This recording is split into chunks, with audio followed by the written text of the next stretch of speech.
ഹജ്ജിന്റെ രാവിൽ ഞാൻ കഅബം കിനാവ് കണ്ട് ഷജറത്ത് പൂത്ത സുബർഗത്തിൻ വാതിൽ കണ്ട് ജന്നാത്തുൽ ഫിർദൗസിൽ ചേരാൻ എനിക്ക് മോഹം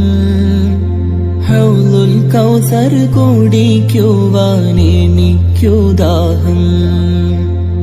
മുത്ത് റസൂൽ തങ്ക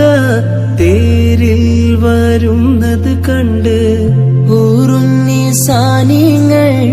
ആടി കളിക്കണ കണ്ട് സ്വർണ്ണ കിളികൾ പൂന്തോപ്പിൽ പറക്കണ കണ്ട് സ്വർണ്ണ പല്ലക്കിൽ സുലൈമാൻ നബിയെ കണ്ട് ജന്നാത്തുൽ ഫിർദൗസിൽ ചേർ